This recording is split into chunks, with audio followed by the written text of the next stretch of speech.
When I dialed my son to ask what date I should circle for his wedding so I could hem my dress and bake their favorite lemon pound cake, my new daughter-in-law was already on speaker.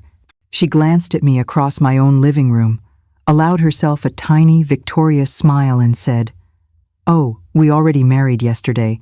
We only invited special people." Special people. The words hit like ice water down the back, shocking and mean.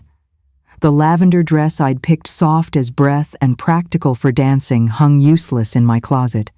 The bone-colored shoes I'd splurged on sat in their box like two small coffins.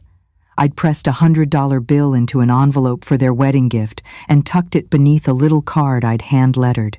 I'd phoned my sister in Chicago just last week. I'd promised to send pictures. Now there would be no pictures with me in them. Owen looked at the floor as though the truth might be hiding there. Mara swam deeper into the couch. I bought them on layaway seafoam green, tufted, elegant, and crossed her ankles. The ring glittering on her hand caught my eye, and God help me, my mind registered the size of the stone before I could stop it. I felt foolish for noticing. I felt foolish for 100 tiny things. The way I'd saved grocery coupons to send them $20 extra, the way I kept a spare key in a ceramic sparrow on the porch, just in case, the way I told myself motherhood was a ladder you keep climbing even when there's no rung left. If you're still listening, I need you with me. Tap like so I know you're here, follow and subscribe if you want to hear how this ends, and tell me in the comments where you're listening from. I want to know how far this little mountain story travels. Stay through to the end. I promise you, there's a reckoning. I set the phone down as gently as if it were something breakable, though the one that felt breakable in that room was me. The Asheville light came slanting through the lace curtains in my bungalow, catching dust motes and the edges of my disappointment. Outside, someone's wind chimes fussed in the winter breeze.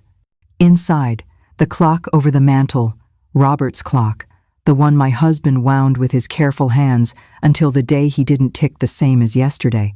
The world has a way of pretending. Nothing has changed when everything has. "I thought you wanted small," Owen said, voice thin. "You hate crowds, Mom." "Sweetheart," I answered, and could hear how flat it sounded. "I don't hate family." Mara's smile didn't reach her eyes. It was intimate, just us and the witnesses. My phone vibrated on the table. I didn't need to look to know what it would show. Mara's mother posts everything with glitter fonts. I saw the photos later. Mara, in a white slip dress under a courthouse skylight, her parents toasting with cheap champagne, her brother filming, friends throwing birdseed. In the center of one photograph, Owen's face is soft and boyish, the way it was when he was 9, and begged for one more story before bed. I stared so hard at that picture my eyes watered, and I still couldn't find myself in it anywhere.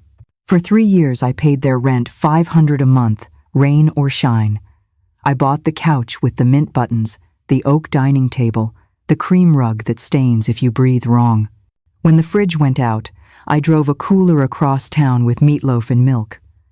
When Mara's hands ached, I covered the ergonomic stool for her salon. When Owen's camera needed a new lens to land a career-changing gig, I charged it to my card and told him he could pay me back when the invoices landed. They never did. "I'll make coffee," I said to no one in particular, because it was a sentence long enough to keep me from screaming. In the kitchen, the kettle's shriek sounded like me. I took 2 mugs down out of habit and set them back again because habit wasn't invited to this new life. My hands shook pouring the water. I forced myself to slow. I have been a school librarian, a wife who knows grief by name, a mother who can stretch leftover soup 3 nights and still somehow offer seconds. I know how to collect myself. I did it then. I do it now as I tell you this. When we were alone, Owen followed, hovering like he used to when he wanted another cookie. "Mom," he said, "don't make this a big thing. You were 9, and cried over a broken kite," I thought. "I made that a small thing for you, so you could still fly." I sipped coffee instead of saying it. The mug was warm against my palms. An anchor. "Rent's due next week," he said, eyes darting everywhere but my face.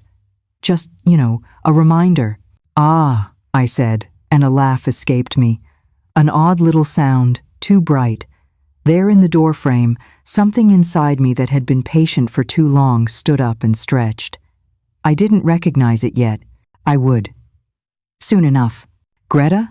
Mara called from the living room, voice suddenly sweet, the kind she uses on clients who tip big.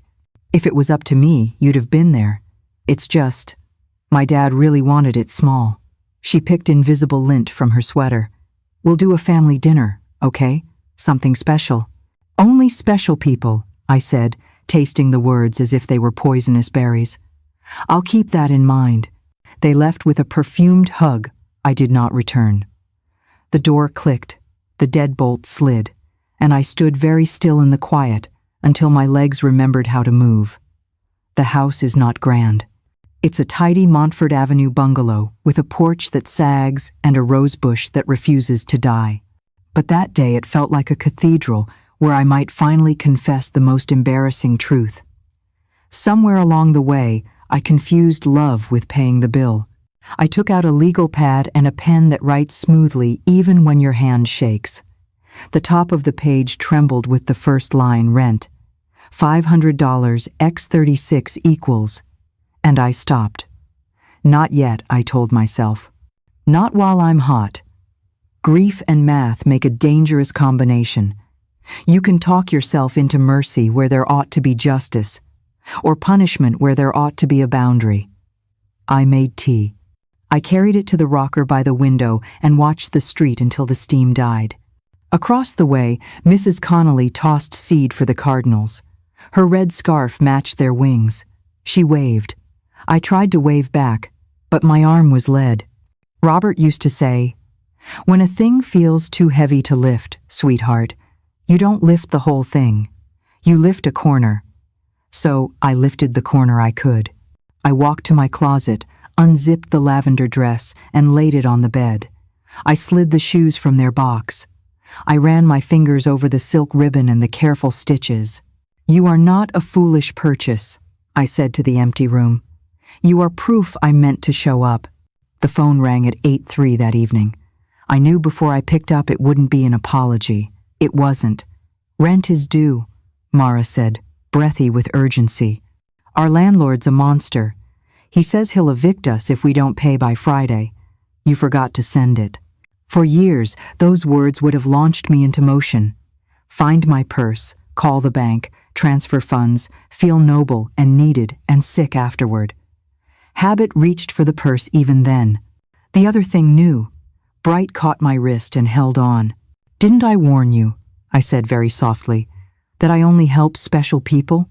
Silence. Delicious and terrible. Somewhere in that silence, something in me stitched itself shut.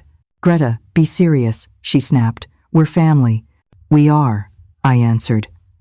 "And yet here I am, not in your wedding photos." The line went dead.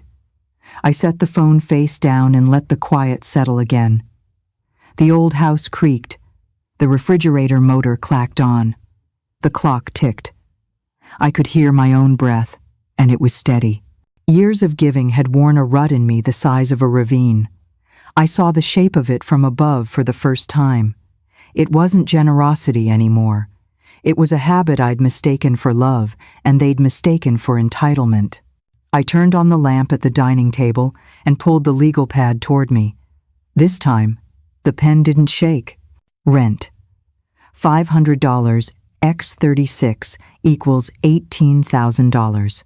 Groceries and emergencies, estimate $250 x 36 equals $9,000. Furniture.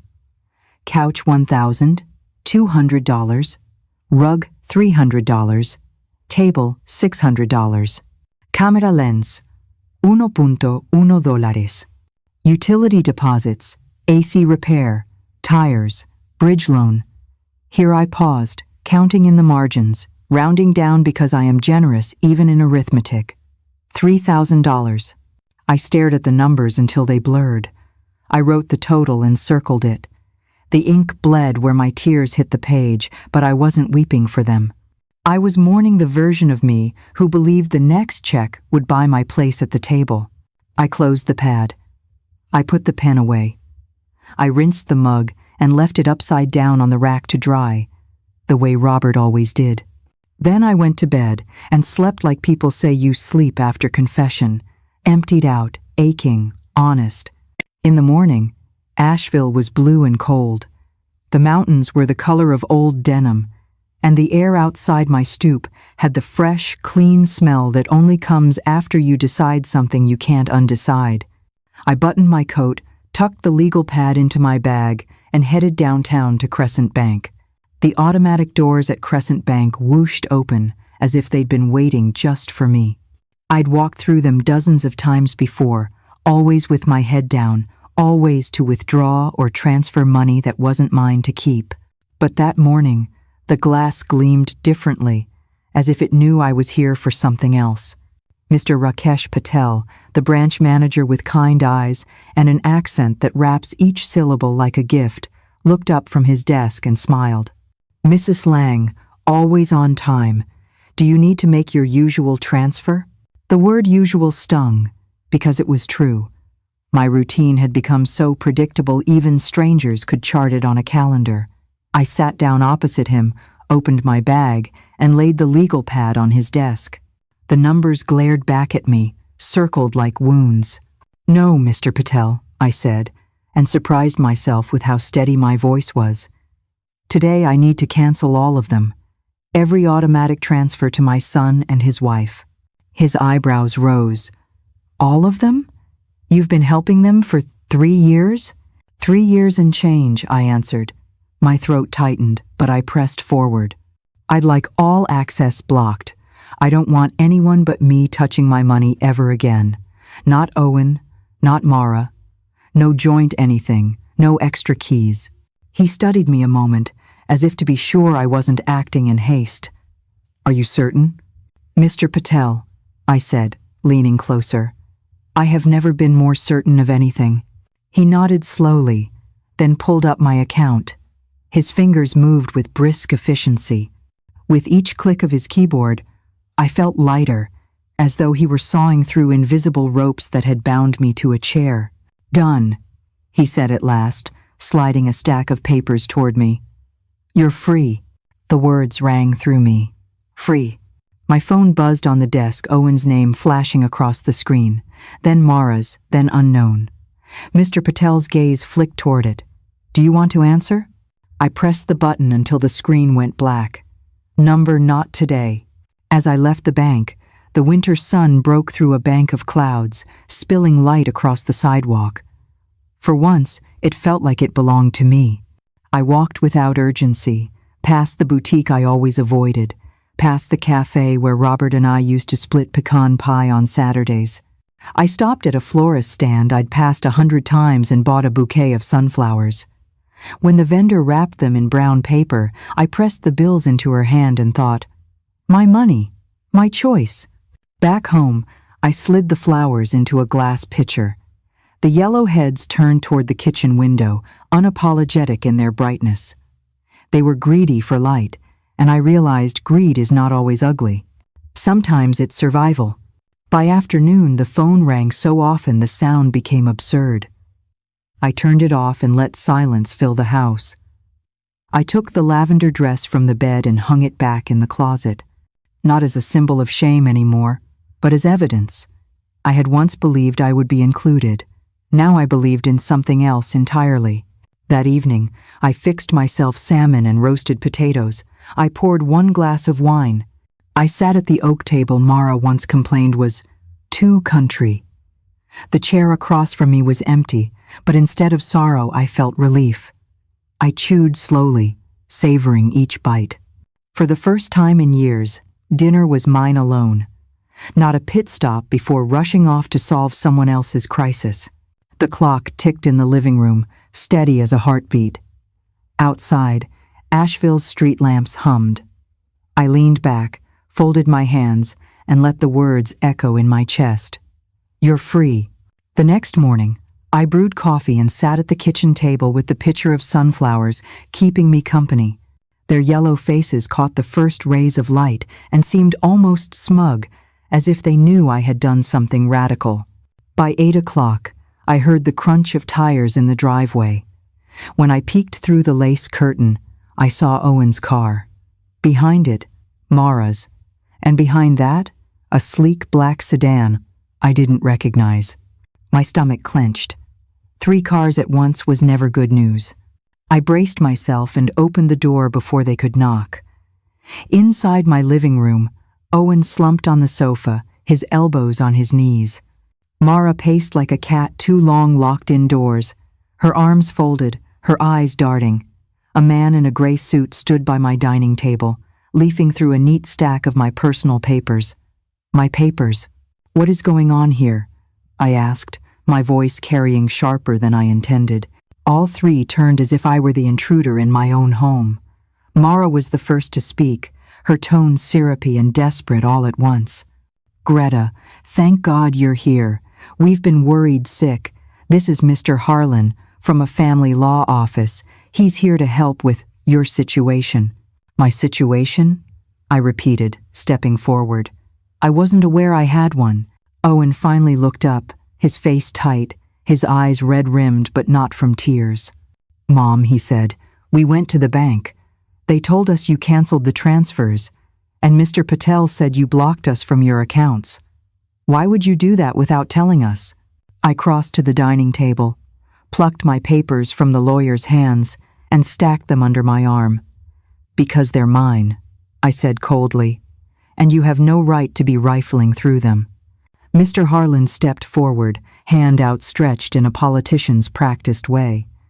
"Mrs. Lang, I'm simply here to evaluate your capacity.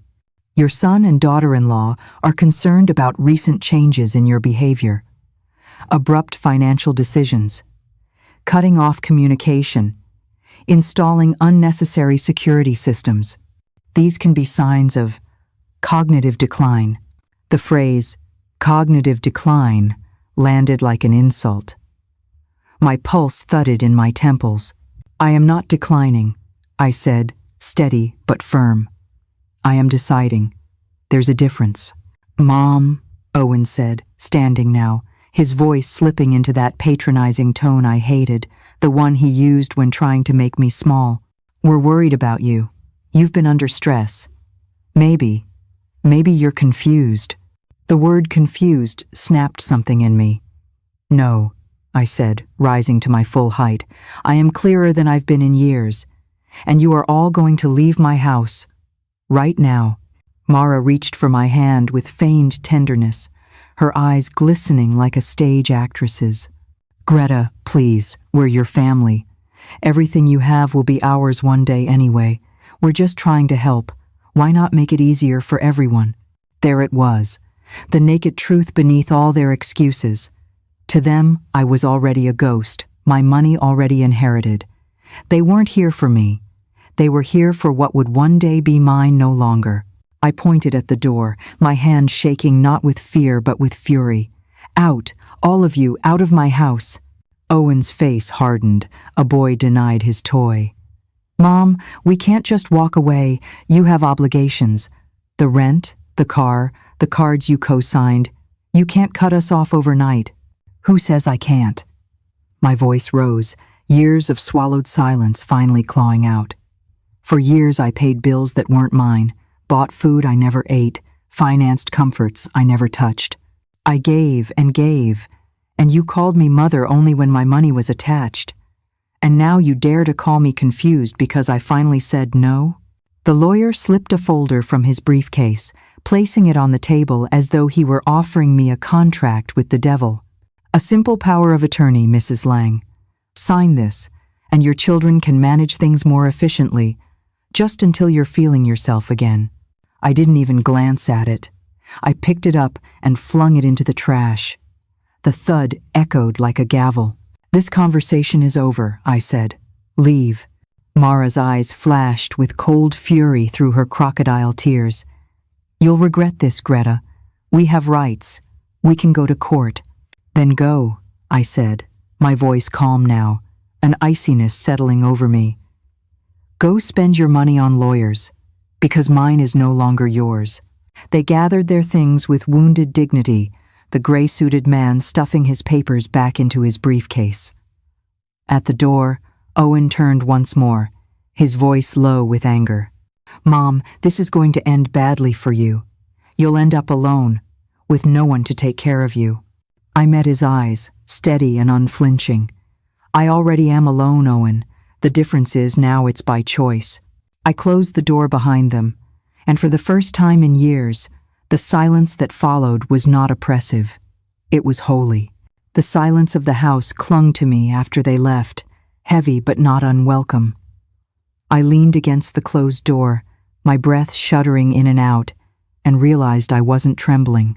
For years, every confrontation with Owen or Mara had left me shaky, desperate to smooth things over, to keep the peace at any cost. Not this time. This time, the peace was mine. Still, I knew better than to trust silence. Wolves didn't retreat after one failed hunt. They circled back, hungrier. If they had brought a lawyer into my home once, they'd do it again. Maybe next time with papers I couldn't tear so easily. So I made a plan. The very next morning, I drove to Sutton's Hardware, a place I had visited countless times, but never for myself. Always for Owen, new tools, parts, repair kits for the apartment he and Mara couldn't maintain. The smell of sawdust and oil was oddly comforting. Behind the counter, Earl Sutton, tall and weathered with a carpenter's hands, looked up in surprise. "Mrs. Lang, need another part for Owen's place?" I shook my head. "No, Earl. This time it's for mine. I need new locks, good ones. The kind that won't give way to a spare key I shouldn't have handed out." He studied me a moment, then nodded. "Deadbolts and security plates. I'll have my boy Cal install 'em tomorrow morning if you like. He's good with cameras too." "Cameras?" The word felt strange on my tongue. "Security system," Earl explained. "Doorbell view, motion sensors, everything linked to your phone. You'll know who's at your door before they ring." The idea made my chest loosen. "Do it," I said. "Price doesn't matter." When I got home, I stood in my kitchen and made a list, not of groceries or Owen's emergencies, but of my own future. Locks, cameras, a lawyer of my own. I wrote the name Avery Collins, elder law specialist, a number I'd gotten from a friend at church, and circled it twice.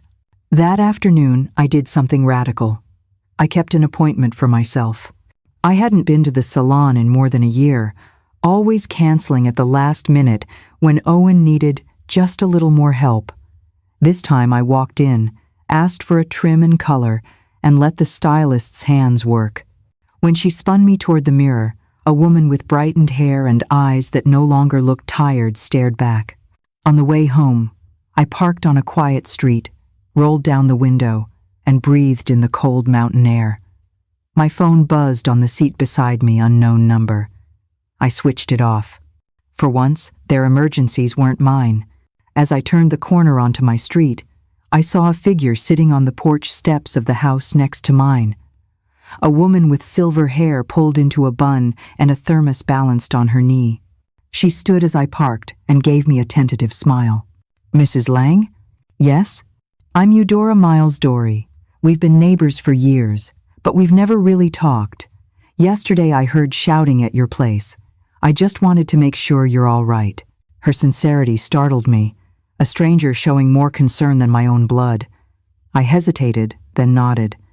"I'm fine, thank you. Would you like some coffee?" Her smile widened. "I brought some, but I'd take a seat if you're offering." We sat on my porch, steam rising from her thermos into the crisp air. For the first time, I told someone the truth. About the secret wedding, about the years of money, about the lawyer standing in my dining room. Dory listened without interrupting, her nurse's eyes kind but sharp. When I finished, she touched my arm. "Greta, what they're doing has a name. Elder financial abuse. I saw it too many times when I worked at the hospital. But you're fighting back early. That's good." Her words were like a hand steadying me on a steep staircase. I wasn't crazy. I wasn't paranoid. I was naming what had been happening for years. That night, as I brushed my hair in front of the mirror, I caught sight of myself again. The lines in my face were still there, but behind them, something new gleamed steel. I whispered aloud, just to hear it in the room. No more. The next morning, when Cal Sutton arrived with boxes of locks and cameras, I greeted him not as a woman defeated, but as a general fortifying her castle. By noon, the front door had a deadbolt that clicked shut like a vault. The windows gleamed with reinforced latches, and a small camera above the porch blinked its silent red eye. Cal showed me how to link it to my phone, his hands quick and steady. "Now you'll see who's coming before they even set foot inside," he said, grinning like a boy proud of his handiwork. I thanked him, slipped a tip into his calloused palm, and when he left, I stood in the quiet house feeling taller than I had in years. My fortress was mine again, but a fortress without strategy is just a cage. I needed someone who could fight the battle legally, not just lock the doors. So I called Avery Collins, the attorney, whose number I'd circled. His secretary's voice was crisp. "Mrs. Lang, Mr. Collins can see you tomorrow at 10. Does that work?" It more than worked. For once, my schedule was not dictated by Owen's crises. "I'll be there," I said. That night, I cooked myself a real meal, rosemary chicken with roasted carrots, a recipe Robert and I used to love. I poured 1 glass of wine, not 2, and sat at the table. The cameras sent notifications to my phone each time a moth flitted across the porch light, and though it startled me at first, I smiled. Even the smallest intruder was noticed now. Halfway through dinner, the phone rang again, unknown number. I let it ring until the machine picked up. Mara's voice filled the kitchen, dripping with sugar but cracked at the edges. "Greta, please. It's Mara. The rent's overdue, and the landlord says if we don't pay this week, we'll be out on the street. You must have forgotten the transfer. Can you fix it tomorrow? Please?" I set down my fork. My heart thudded once, hard, then steadied. I walked to the machine, pressed the button to erase the message, and returned to my plate. Each bite tasted sharper, richer. For dessert, I ate a piece of dark chocolate I'd hidden from myself months ago, back when guilt made indulgence feel like betrayal. Now, it felt like defiance. The next morning, I dressed in my best navy suit, the one I hadn't worn since Robert's funeral, and drove downtown. Collins and Howe occupied a brick building on Market Street with ivy climbing its facade. Inside, Avery Collins was younger than I expected, mid-40s, clean-shaven, with the kind of eyes that had seen more greed than kindness, but still burned with conviction. "Mrs. Lang," he said, shaking my hand firmly, "tell me everything." So I did. From the wedding I wasn't invited to the years of payments, to the lawyer in my dining room. I even slid my notepad across the desk with the numbers tallied in neat columns. $33,400. He whistled low. "That's not just generosity, Mrs. Lang. That's exploitation. What your son and daughter-in-law are doing is called elder financial abuse, and it's illegal." The words sent a jolt through me. I wasn't just a foolish mother. I was a victim of a crime. Avery leaned forward. "Here's what we'll do. First, we'll document everything: bank records, receipts, every transfer you've made. Second, we'll secure your assets, new accounts, new protections, a new will if you wish.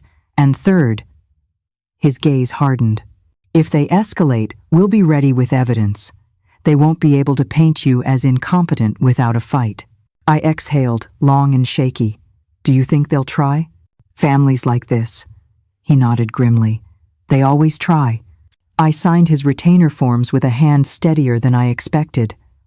When I left his office, the city looked different, brighter, sharper. My armor was no longer just locks and cameras. It was law.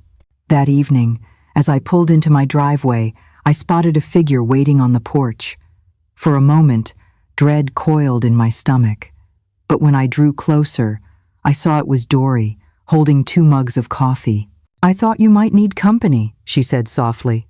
We sat together under the blinking porch camera, steam curling from the mugs into the cold air. "I hired a lawyer today," I told her. "Good," she said, her nurse's voice steady. "Now you're fighting on all fronts." For the first time in years, I felt something rise in me that wasn't fear or exhaustion. It was resolve. The following days unfolded with an odd kind of calm, like the hush before a summer storm. I baked bread in the mornings, something I hadn't done in years, letting the smell fill the kitchen and erase the lingering memory of Mara's perfume. I tended to the roses Robert had planted out back, and each evening I sat on the porch with Dory, sipping coffee and watching the sun sink low over Savannah. But beneath the quiet, I could feel the tension building. I didn't have to wait long. On Thursday afternoon, just as I was folding laundry, the cameras pinged an alert. My phone lit up with the porch view.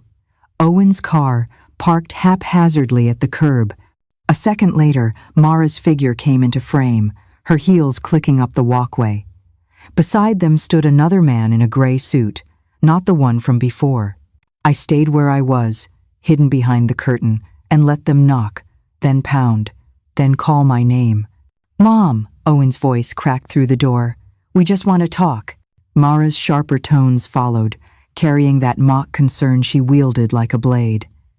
"Greta, you're shutting yourself away. This isn't healthy.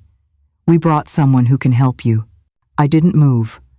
I simply tapped Avery's number. When his assistant answered, I whispered, "They're here, with another lawyer." "Don't open the door," she instructed. "We'll send someone immediately.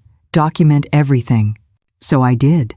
I hit record on the camera feed and let it capture Mara's fist slamming against the wood, Owen pacing in the yard, the lawyer flipping through his briefcase as if preparing papers he'd never have the chance to serve.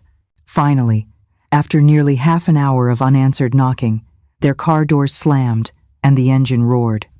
I stayed by the window until the taillights disappeared. That evening, Avery called me himself. "Mrs. Lang, their visit strengthens your case. It's harassment.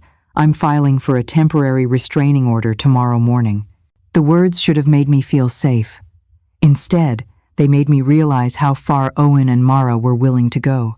And what frightened me most was not their persistence, but the knowledge that they still held a spare key. The locks were changed, yes, but in my mind, I could still see them barging in. 2 nights later, I dreamed of Robert. He was standing at the foot of our bed, just as he had the night before he passed, his hands folded, his eyes calm. "Greta," he said, "stop giving yourself away. You have nothing left to prove." I woke with tears on my pillow and a new fire in my chest. Robert had always been the steady one, the protector. Now it was my turn to protect what remained of our life. The following Sunday, I walked to church for the first time in months. Heads turned as I entered. My hair was fresh, my back straight, and I wore the navy suit again, this time not as mourning, but as armor. After the service, Mrs. Coleman, a woman I'd known since Owen was in kindergarten, touched my arm. "Greta, you look radiant. What's your secret?" I smiled. I finally remembered I'm allowed to take care of myself. The words tasted strange, but they were true. And as I left the churchyard, I realized I no longer felt ashamed of the whispers I knew were spreading through town. Let them talk. Let them wonder why Owen and Mara hadn't been seen at my side in weeks. Truth has a way of shining through cracks. That evening, Dory stopped by with her daughter Elise, visiting from Atlanta. Elise was sharp-eyed, a lawyer herself, and as soon as she heard the story, she offered me her card. "If Avery needs a second opinion, call me," she said. "What they're trying to do isn't just cruel, it's criminal." For the first time since the nightmare began, I felt not just defended but surrounded, supported. I wasn't a lone woman fighting ghosts. I had allies, and they believed me. The calm didn't last. On Tuesday morning, a letter slid under my door, thick, embossed, stamped with the seal of Chatham County Family Court. My stomach dropped before I even opened it. It was a summons. Owen and Mara had filed a petition to declare me mentally incompetent. The letter trembled in my hands as I read it again, the black ink blurring with my pulse. Petition for guardianship. The words screamed from the page. Owen's name as petitioner, Mara listed as witness. They weren't hiding anymore. They were declaring war. I sat at the kitchen table, the same place where I had written checks for their rent, their groceries, their whims.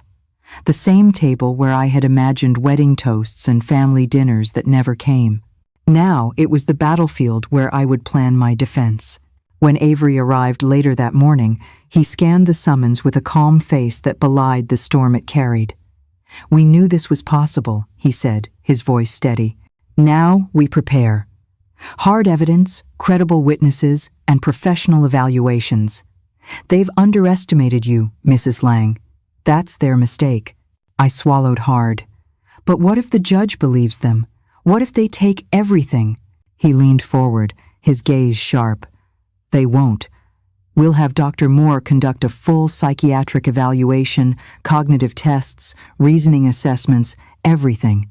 We'll bring in neighbors, your financial records, proof of your independence. You're not alone in this fight." His words steadied me, but when he left, the silence of the house pressed in. For the first time, I wasn't afraid of Owen and Mara bursting through the door. I was afraid of the system, cold, faceless, and perhaps swayed by their lies. That evening, Dory came by with a casserole dish steaming in her hands. "You look like you haven't eaten," she said, setting it down on the counter. Elise trailed behind her, already pulling a legal pad from her purse. "We'll build character witnesses," Elise said briskly. "Dory, your testimony about what you've seen here is critical. Mrs. Lang, do you have others? Friends? Church members? Anyone who can attest to your clarity?" I thought of Mrs. Coleman from church, of Earl Sutton at the hardware store, of Cynthia at the salon. People who had seen me, spoken with me, witnessed my strength in these past weeks. I nodded slowly. "Yes, I have people." "Good," Elise said, scribbling notes. "We'll need them all." Dory put a hand on mine. "Greta, listen to me. You are not crazy. You are not confused.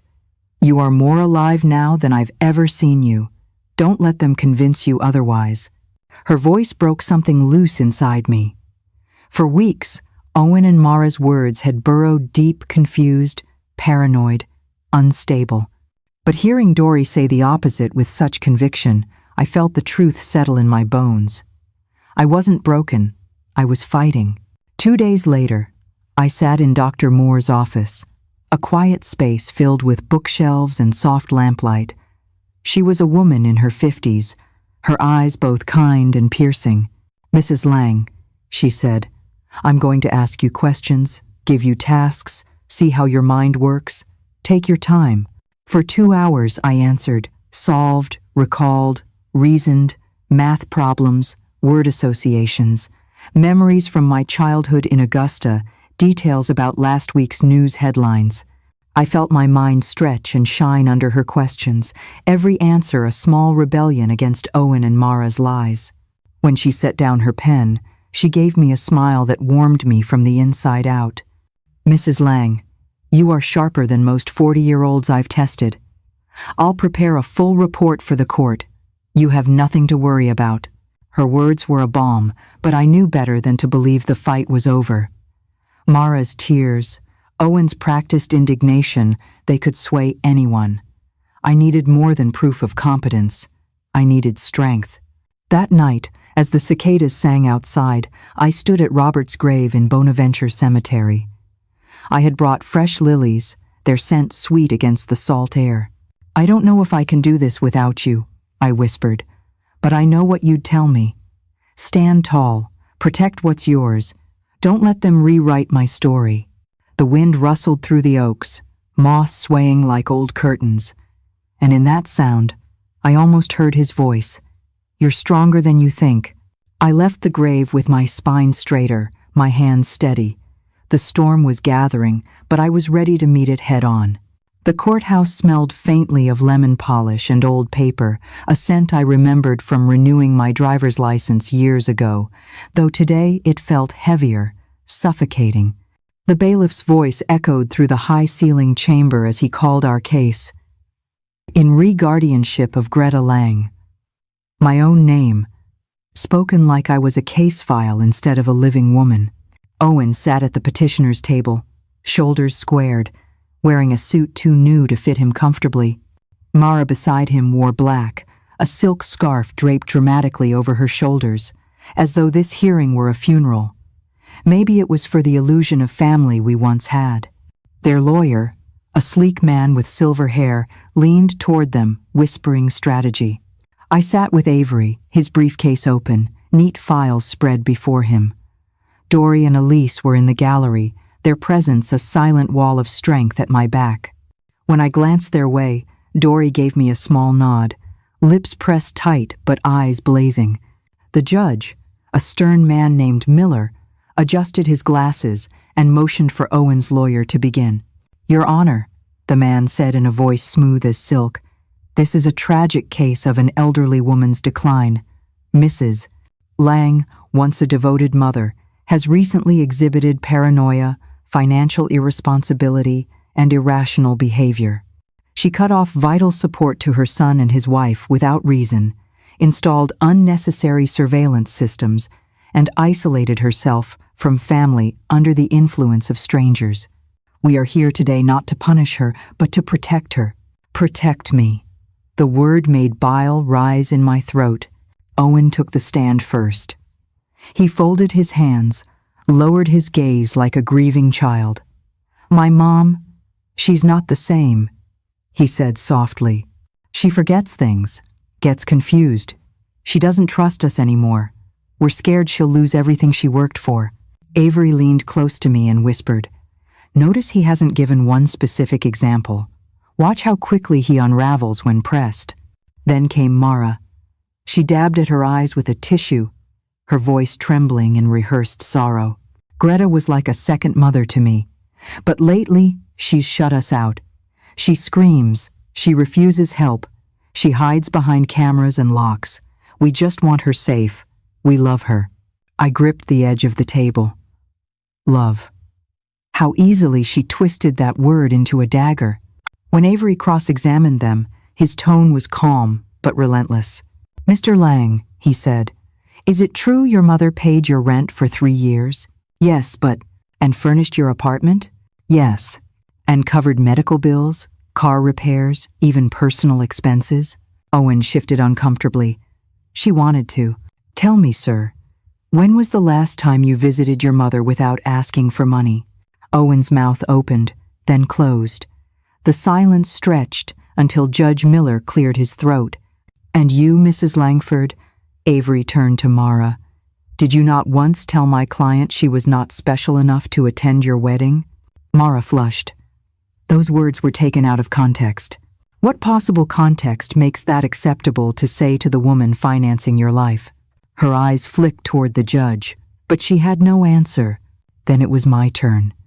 My legs trembled as I walked to the witness stand, but when I raised my hand to swear the oath, a strange calm settled over me. Avery's questions were gentle, deliberate. He let me tell my story, not just the money, not just the humiliation, but the years of giving, the quiet sacrifices, the empty seat at the wedding. "Why did you stop supporting them, Mrs. Lang?" Avery asked finally.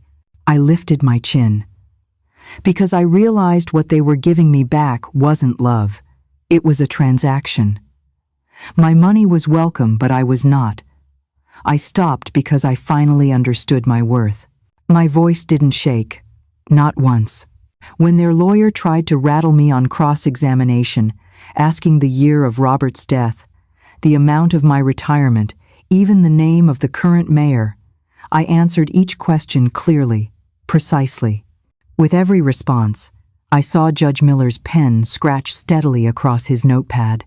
At the end of testimony, Avery called his last witness, Dr. Moore. She presented her report, every page stamped with authority. Mrs. Lang is in excellent cognitive health, she said firmly. Her reasoning, memory, and executive function exceed the norm for her age. There is no medical basis for guardianship. It was the nail in the coffin of their case. Still, as the judge recessed for deliberation, my stomach knotted.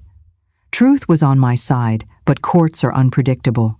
I folded my hands in my lap, whispering a silent prayer to Robert, to anyone listening. Don't let them take my life away. The minutes of deliberation stretched like hours. The courtroom buzzed with whispers, the scrape of shoes against tile, the shuffle of papers. I sat rigid, hands clasped so tightly my knuckles ached. Dory's steady gaze anchored me. Elise gave a small nod from the gallery, reminding me I wasn't alone. Finally, Judge Miller re-entered. He settled behind the bench, removed his glasses, and looked straight at me. "This court has reviewed the evidence," he began, his tone grave.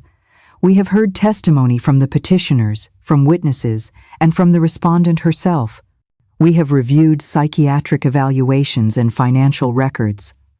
The petitioners allege paranoia, incompetence, and financial mismanagement." He paused, letting the silence settle heavy as stone. "But the evidence presented does not support these claims." A breath I hadn't realized I was holding escaped me in a rush. The judge continued, his voice steady but firm. "On the contrary, the respondent, Mrs. Greta Lang, has demonstrated clear reasoning, financial responsibility, and excellent mental capacity. The testimony from Dr. Moore, corroborated by community witnesses, confirms her competence. The petitioner's case appears motivated not by concern, but by financial interest." Mara stiffened, her face paling. Owen shifted in his seat, his jaw tight. Judge Miller's gavel struck once. The petition for guardianship is denied in full. Furthermore, due to repeated harassment and intrusion, this court strongly recommends the respondent pursue a protective order. "Mrs. Lang, you are free to manage your own affairs." Case dismissed. The final crack of the gavel echoed like thunder. Relief washed over me, so intense I nearly wept. Outside the courthouse, the sunlight felt different, brighter, warmer, as though the sky itself recognized my freedom. Reporters weren't waiting, but the murmurs from those who had witnessed the case carried like wildfire. The mother who stood up to her own son. The woman who fought back. Owen stormed past me, his face red, avoiding my eyes. Mara lingered just long enough to spit venom through clenched teeth. "This isn't over, Greta. You'll regret humiliating us." I met her gaze with a calm I hadn't known I possessed. "The only thing I regret is mistaking you for family." Her expression cracked, and she turned sharply, heels striking like gunshots on the marble floor. That evening, back home, the kitchen smelled of lavender polish and fresh bread. Dory brought champagne, Elise carried a cake, and a handful of neighbors came too: Cynthia from the salon, Earl from the hardware store, even Mrs. Coleman from church. My house, once a place of solitude and whispers, rang with laughter and voices. "To freedom," Dory toasted, lifting her glass. "To dignity," Elise added. I raised mine last, my hand steady, my heart full. To learning, even late in life, that love cannot be bought, and to never confusing silence with peace again. The glasses clinked, and the sound was sweeter than any music I'd ever heard. Later, when the guests had gone and the house had grown quiet, I sat alone on the porch, staring at the dark sweep of the Savannah River. I thought of Robert, of the little boy Owen had once been, of the illusions I had carried for too many years. The grief was still there, but it was softer now, less sharp. In its place rose something sturdier, more enduring: freedom. For the first time in decades, the future was mine to shape. The weeks that followed felt like a second spring, even though the calendar said autumn. I woke each morning without dread, without the heavy obligation to check bank balances or answer pleading calls. Instead, I opened the curtains wide, brewed coffee just for myself, and watched sunlight spill across the kitchen tiles. The phone still rang unknown numbers, Owen's name flashing occasionally, but I no longer jumped at the sound. I let the machine take them, the silence afterward sweeter than any apology he could invent. Mara didn't call at all. Perhaps her pride wouldn't allow it, or perhaps she was too busy finding another host to feed from. Avery helped me file the protective order Judge Miller had suggested. The paperwork was long, but each signature I scrawled was another lock on a door they would never again cross. One morning, a delivery van stopped outside. For a second, I thought it might be another trick, another envelope of threats. But when I opened the package, I found a new easel, paints, and brushes sent by Dory and Elise. A note was tucked inside, for the woman who finally has time for her own colors. I cried then, but they were not the hot tears of betrayal. They were cool, cleansing, a release. I set up the easel by the window and began painting again bright sunflowers, storm-dark skies, even the outline of the river that had become my evening companion. With each stroke, I felt myself return piece by piece. One afternoon, Eleanor from next door invited me to join her garden club. At first, I hesitated. For years, I had declined invitations, always chained to Owen and Mara's needs. But this time I said yes. The women welcomed me like an old friend. We traded stories, laughter, recipes. Some shared their own heartbreaks, children who only called when money was tight, relatives who treated them as burdens rather than blessings. I realized I wasn't alone. My pain wasn't unique. And in that realization came strength. As winter gave way to spring, I planned something daring. A trip to Italy, a place Robert and I had once dreamed of visiting but never could. I booked the tickets myself, clicking confirm with a trembling hand that steadied as the confirmation email appeared. I imagined walking through Florence, tasting gelato, standing beneath the Sistine Chapel ceiling, not with guilt, not with shame, but with joy. For the first time in years, my money was a bridge to my dreams, not a leash around my neck. On a quiet evening, sitting on the porch as the last light faded, I thought of Owen, my son. The boy who once clung to my skirt when thunder frightened him, who whispered that I was the best mom in the world. I grieved that boy, because the man he became had no place in my life. Maybe one day he would learn, maybe not, but I no longer lived on that hope. The only certainty I needed was the one blooming inside me. I was whole. I was free. I turned to the darkening river and whispered, "Robert, I did it. I finally chose myself." The wind carried the words away, but in my chest they settled firm as stone. Script completed.